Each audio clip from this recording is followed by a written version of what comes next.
when somebody said to me, your mom's with God, there was something inside me like, okay, I'm going to search. Who is God? Where is God? Like right after she died, like, where is he? Who is he?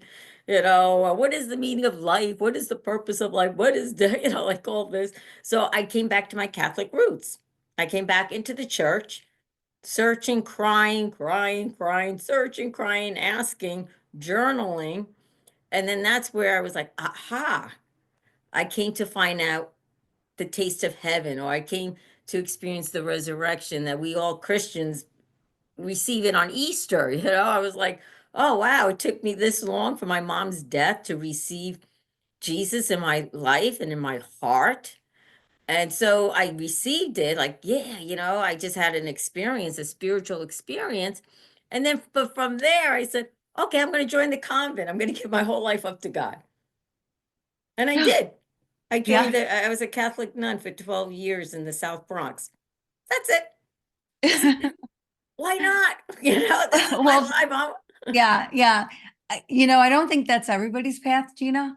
Like, I don't No. think you go from, all right, well, I believe in God, but don't really know him, to now that I know him, I'm going to be a nun.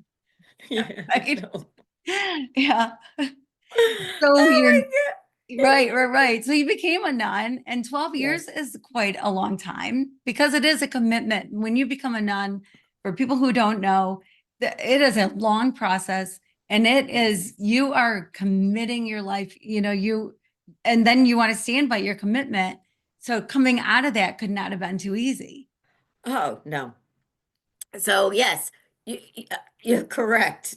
Being a nun, I felt at the time it was a calling from God, a vocation to give my whole life, mind, heart, and body, soul to Jesus, to the church, and to live a life of poverty, chastity, and obedience. And yes, the formation is very long, but everybody loved me, Kim. I had a great smile, right? What could you do? I love to pray. What could you do? Like, yeah, we want her. And in hindsight, I'm going back in hindsight because at the time, you're right. My faith was kind of like boom, like it came upon me, and now here I'm gonna give it all up. And 12 years was long enough, and thank God I just did 12 years. Um, and I did make my final vows. I did. I married God. I married God. I married the church. I married the community. I married the people that we serve. Like, yes, I'm dedicating my whole life. Another moment there. Yes, this is forever. It was forever.